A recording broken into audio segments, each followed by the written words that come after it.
Hello, and welcome to this episode of More Than This. Today, I'm inviting you to explore emotions as sacred with me.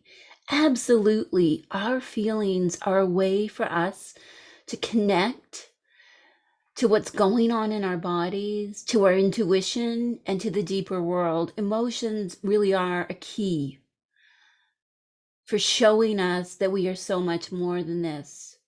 Emotions can be difficult. We live in a world where emotions are often ridiculed or pushed aside, but all the research is showing what those of us who are highly intuitive have always known, that emotions are keys to being so much more.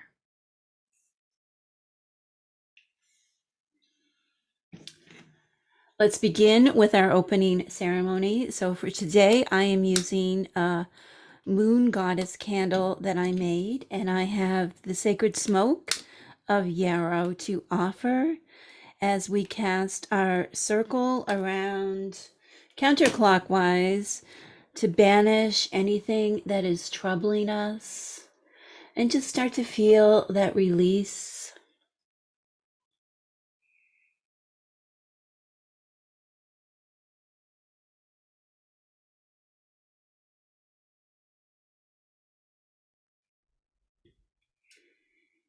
And now let's take our candle 3 times around clockwise, wrapping us into the energy of emotions, the lunar energy, the intuition, all of that which that is corresponded to our exploration of emotions as sacred.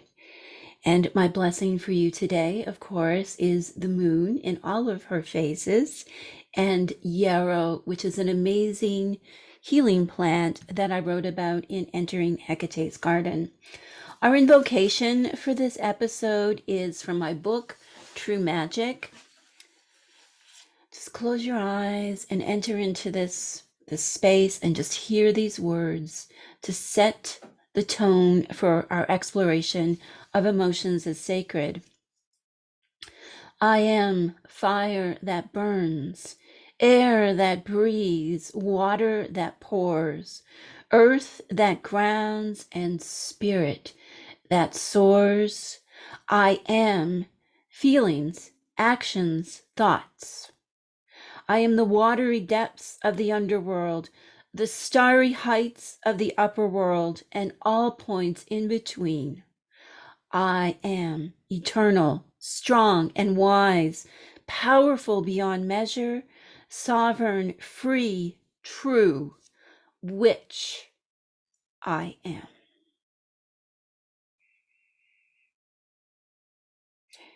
And indeed, the witch knows the mysteries of emotions, the blessing and sometimes bane of intuition.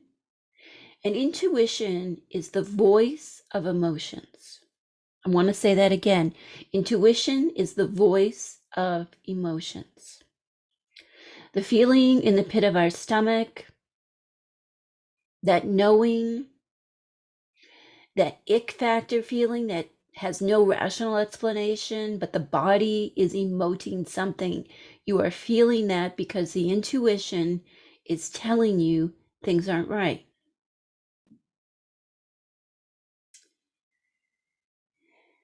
So, how do we begin to view emotions as sacred? It's so challenging in our society today because emotions, for a very, very long time, have been denigrated. I mean, like, have you been called too sensitive? Has someone told you that you were overly emotional? For me, when I talk about emotions, the first thing that comes to mind, and this may seem kind of contradictory, but it's cognitive behavioral therapy. Aaron Beck, and everyone since Aaron Beck came up with the idea of cognitive behavioral therapy way back when, decades ago. Everyone else in psychology who has emphasized cognitions, and behaviors, so thoughts and actions, but completely left emotions out of the room. In the decades since, of course, there's been a lot of research on emotions that shows that we are emotional creatures first and thoughts and actions secondary. It's so interesting when we think about like how dominant cognitive behavioral approaches to navigating life's difficulties, like when we think about how dominant they are, most of us are familiar with cognitive behavioral therapy. If we've had some stress and we've gone to like our workplace counselor or something, we've probably been exposed to cognitive behavioral therapy. The techniques such as thought stopping, reframing, and most of our coping skills focus on managing thoughts. We need to change the frame that the thought is in. We need to see our thoughts as stones in a river and let them just wash away. So much emphasis on our thoughts. I'm not here to say that thoughts aren't important, and I'm going to be doing another episode where I talk more about thoughts. But I wanted to really explore emotions, and I wanted to have it as an early episode in the show because emotions are so important. With the importance of emotions, you would think that we would value them as a culture instead of often poking fun at people who are seen as being too emotional.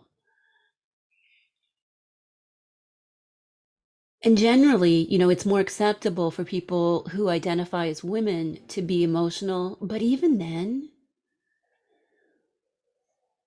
what emotions are appropriate and acceptable are really truncated. It's okay for us to be happy, nice, pleasing, acquiescent. Those things are okay. But when we have difficult emotions, sadness, anxiety, anger, grief, betrayal, when we're experiencing these emotions, they are often really not welcome. I think back to the episode on being the witch in the room, and for me, the witch is emotional. She is intuitive, she is non-rational, she is connected to the moon goddess and the mysteries of the moon. And when we talk about emotions in a sacred sense,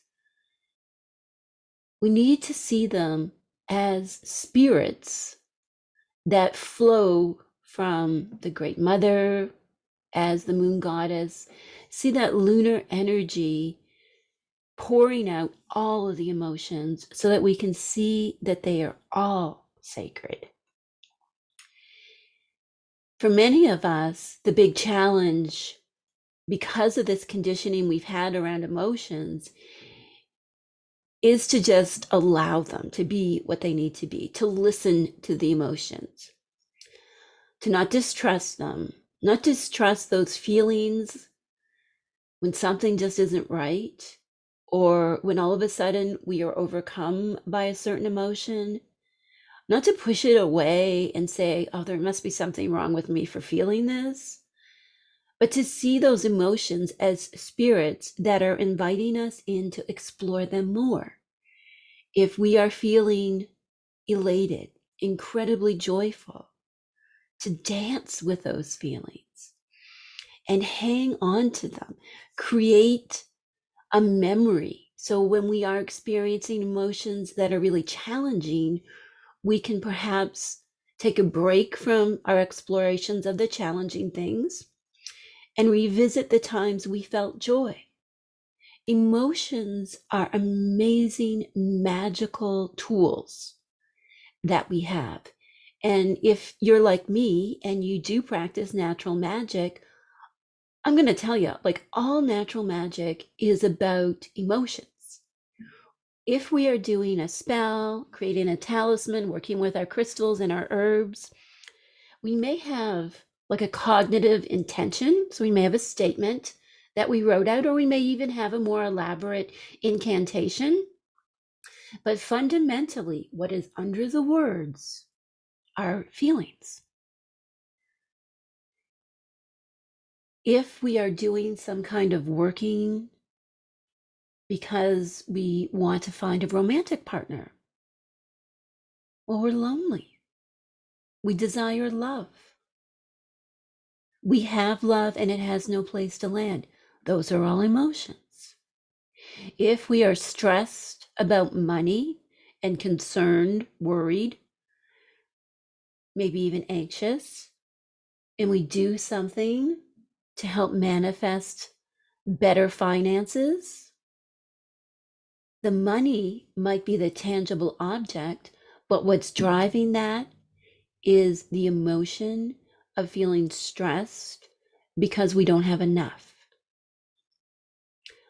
Magic is all about emotions, and the key to living a whole life with that strong back and soft front is about those emotions. The hard ones, the ones that give us the spine of steel and strength, the emotions like assertiveness, courage, reliability, self-reliance, and integrity. And even passion, which I wrote so much about in the Keeping Her Keys book. So in my training to become a psychologist, my research focus was on attachment and close relationships and how they contribute to our well-being. I'll do an episode talking about attachment, but for now, I want you to think of attachment as a lens through which we experience ourselves and the world. Attachment has embedded within it how we understand emotions, even what emotions are available to us, and how we interpret the emotionals from other people, the emotional displays. So if, someone comes at us in an intense feeling state, if we are able to correctly identify their emotions and how good we are at knowing our own emotions, what's going on inside of us. For many of us, when we have what I call a spiritual awakening, whether that's, because the goddess has come to us in dreams and synchronicities and so on, or if it's some other form of awakening that happens, when something cracks us open, that cleavage is a space where all the emotions flow through. One of the most challenging things, I think, particularly for women, but also for the other genders, is the anger that often comes through.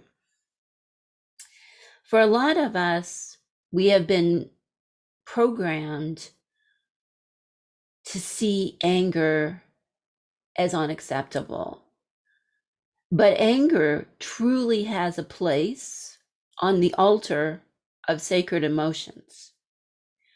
When we deny our anger, avoid our anger, repress it in ourselves, don't let those around us express their anger. Anger is a spirit. It's an archetype. It has an energy. It has a place in the world. Anger can be our fuel to change the things within us and in our lives and in our society that need to be changed. But anger, when it is in the shadow, so the shadow, think of it as just this constellation of everything inside of us that we don't want to deal with. So it can be really good things. We can put amazing things in shadow. Our creativity is one that often goes there. It harbors as a refuge our traumatic experiences and also safeguards difficult emotions until we get at a place where we can see them as sacred and learn to work with them, not against them, not ignore them, but work with them. Anger is certainly one of those. We see shadowy anger in society all the time these days. You know, we see what happens when someone is unheard, that perhaps they didn't have that nourishing environment that they grew up in. And so their anger is out of control and they inflict it on others, often completely innocent. We see all of this in the great upheaval in this age of Aquarius that we're living in now. This is how the world is. What we can do with anger is to see it as sacred within us and to honor anger, to give anger the respect it deserves. And by doing this work, the real work on ourselves with our anger, we become so much more in our personal spheres of living and also help to tip the energy of the world away from unconstructive anger. One of the best books for understanding anger is the classic book by Harriet Lerner called The Dance of Anger. And I'm just going to read a quote from it. It is no wonder that it is hard for us to know, let alone admit, that we are angry. Why are angry women so threatening to others? If we are guilty, depressed, or self-doubting, we stay in place. We do not take action except against our own selves. That is a good one. How many times do we direct the anger we feel towards others and situations right back at ourselves? We overeat, we overdrink, we do all of these things. We turn that anger against ourselves. Okay, back to the quote now. We do not take action except against our own selves, and we are unlikely to be agents of personal and social change. Anger keeps its grip on us until we let it go where it needs to go. In contrast, angry women may change and challenge the lives of us all, as witnessed by the past decade of feminism. This book's a few years old. And change is an anxiety arousing and difficult business for everyone, including those of us who are actively pushing for it. Thus, we too learn to fear our own anger, not only because it brings about the disapproval of others, but also because it signals the necessity for change. We may begin to ask ourselves questions that serve to block or invalidate our own experience of anger. Is my anger legitimate? Do I have a right to be angry? What's the use of my getting angry? What good will it do? These questions can be excellent ways of silencing ourselves and shutting off our anger. Here's the question. What really pisses you off? Is it injustice in the world? Then you are angry because there's been injustice done against you personally as well. What really pisses you off? For many of us, the only place we can safely express anger is when we're driving. So if you are like me, and when you're driving down the road and someone cuts you off, you're like, oh, that's so and so. Oh, the nerve. This used to be one of my favorite ways to vent about my anger. In the past decade or so, I've gotten a lot better at my personal private monologue against all of the horrible drivers on the road. But do a little inventory and see where you're safely expressing your anger. And as you're getting into your anger, find out why. Just ask yourself why. Why does this piss you off? Why do you feel you don't have a right to be angry? Anger is such a huge, huge emotion. I really do think it's a place for us to start our personal great awakening and becoming so much more. There's many, many other emotions that we can have in excess. Anxiety is certainly one, rightfully so, living in the world that we live in today. Sometimes anxiety isn't actually anxiety, though. It's enthusiasm, it's anticipation, it's being both scared and excited at the same time, or skited, as I call it, skited about something that's about to happen. I think we use the word I'm feeling anxious because we lack a good emotional lexicon.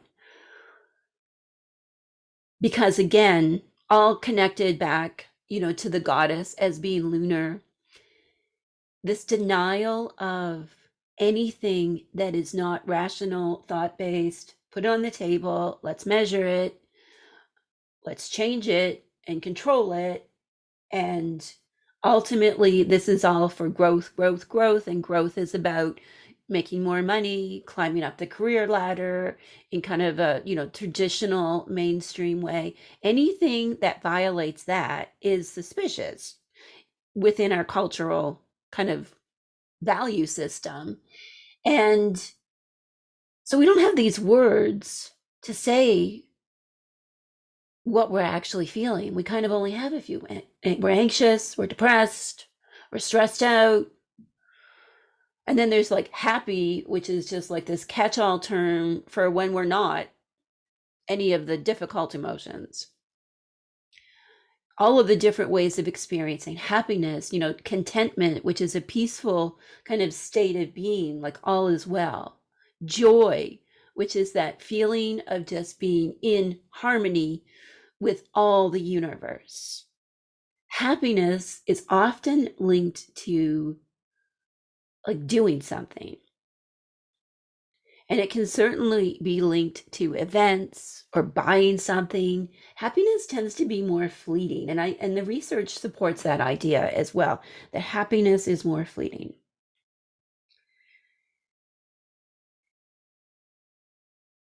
When I was talking about Samatha a few episodes ago and her experiences of feeling so betrayed, so wronged, and all of that, as she was trying to cast that spell against Delphus,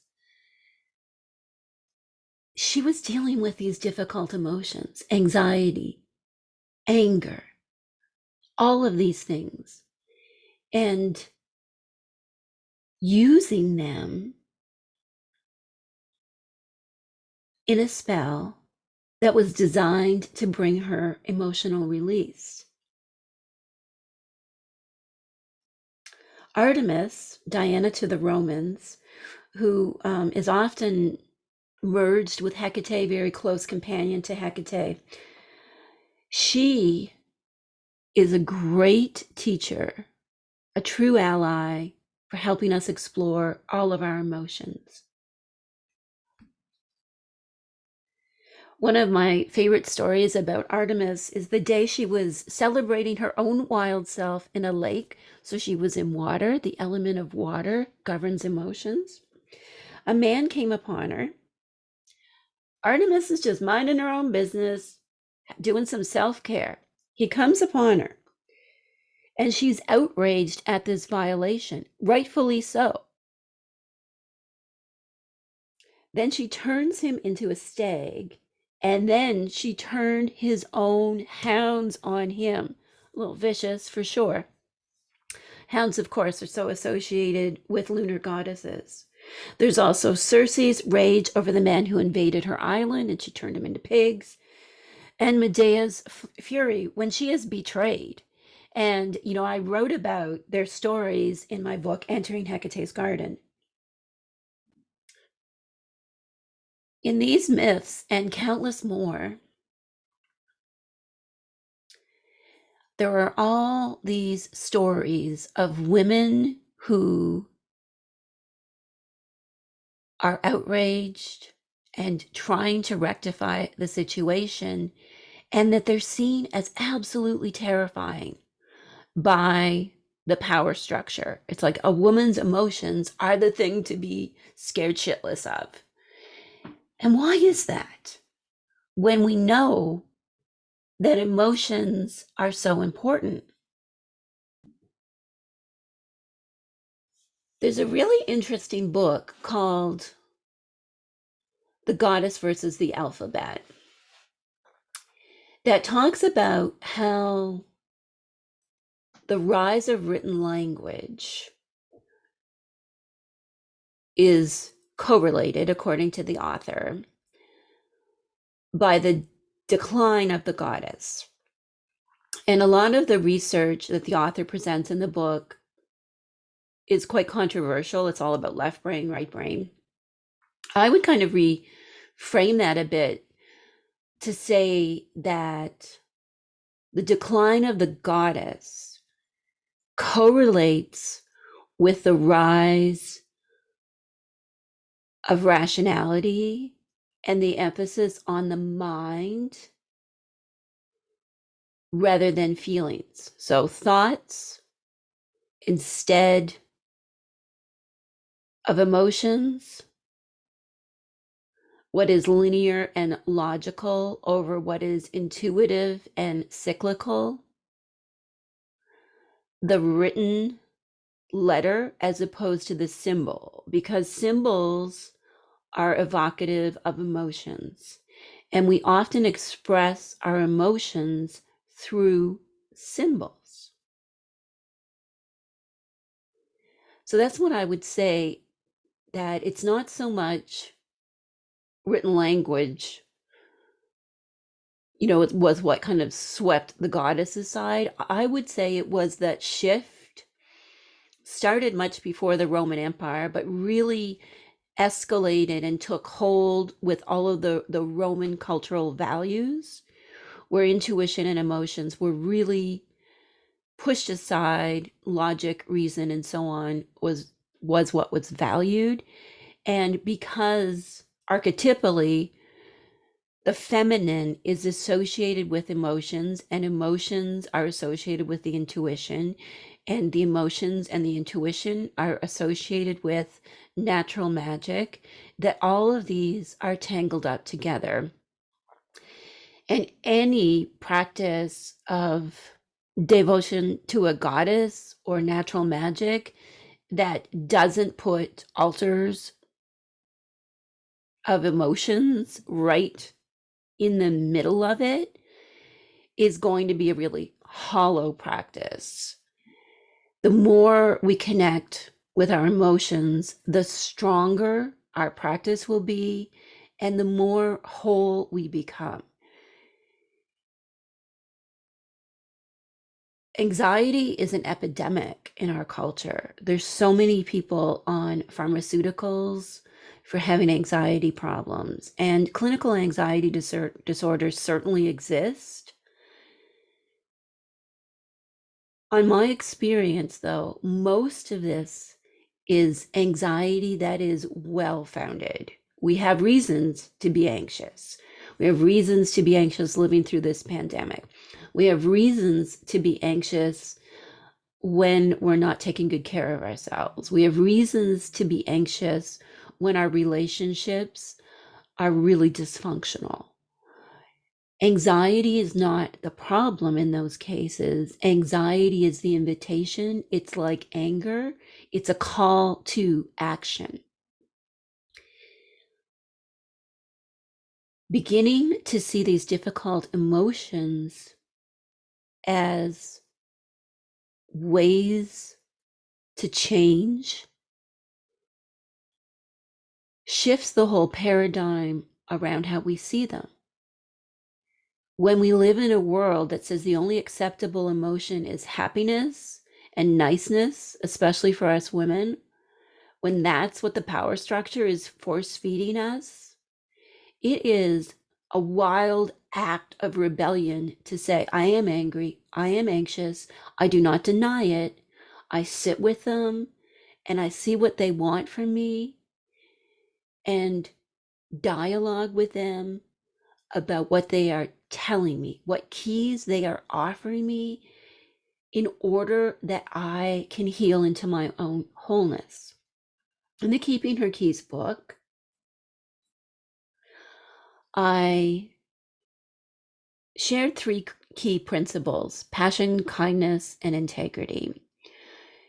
In the episode just before this, I talk about I talk about kindness.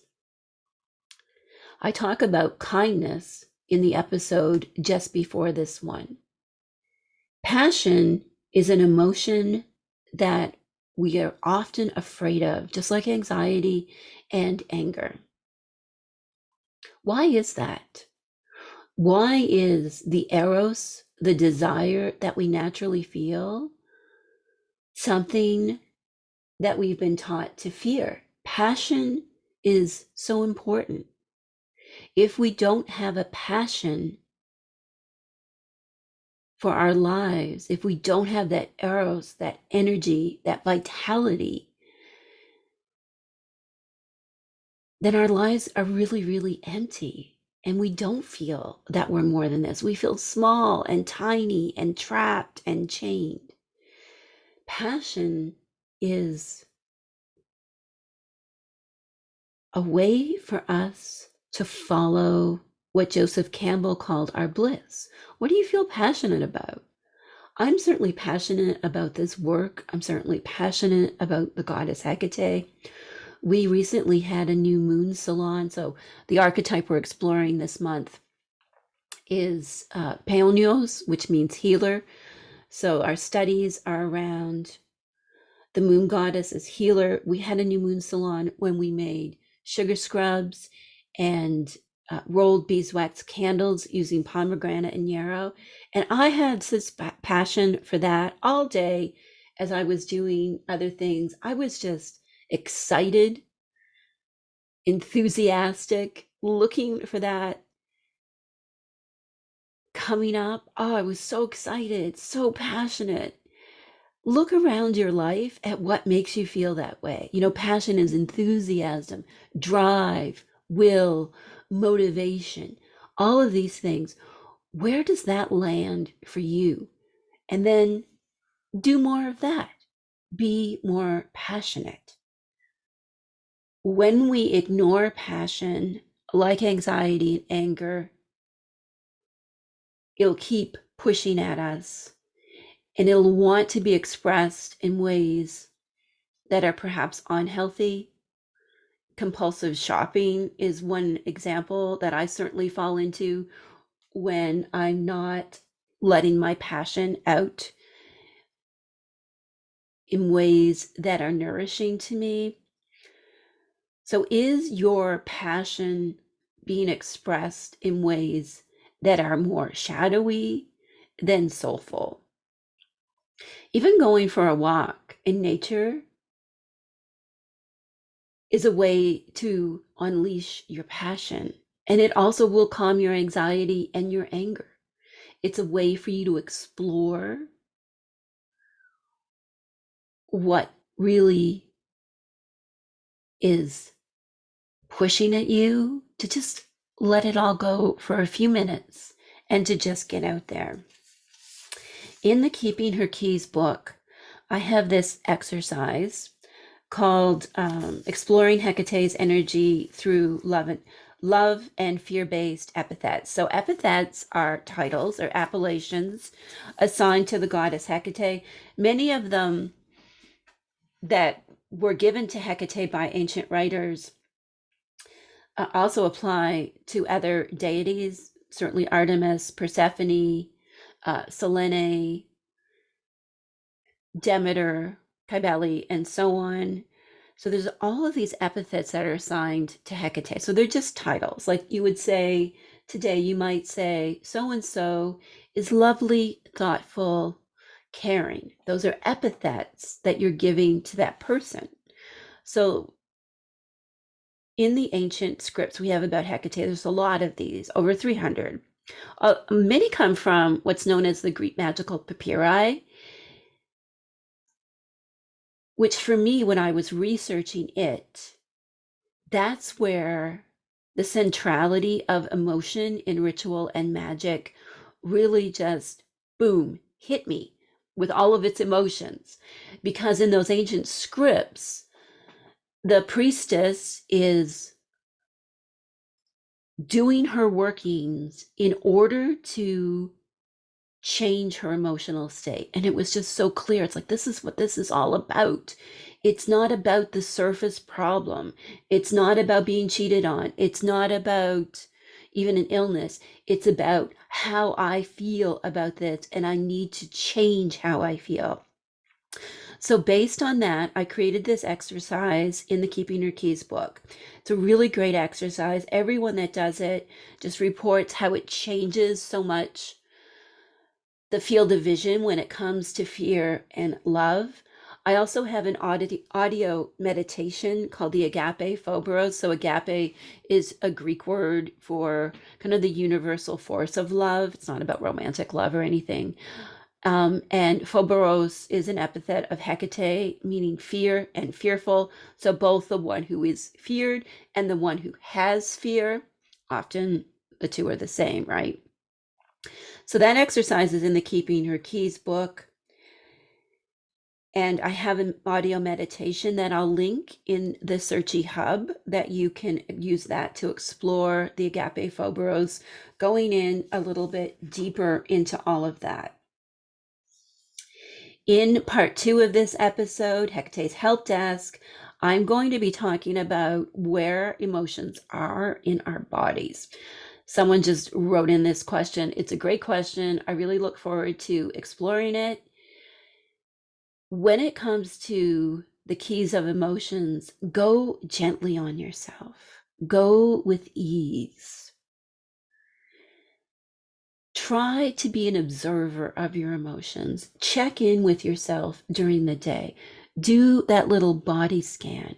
What am I feeling right now?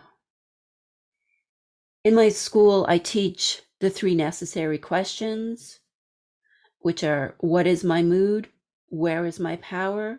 And what do I need this very hour?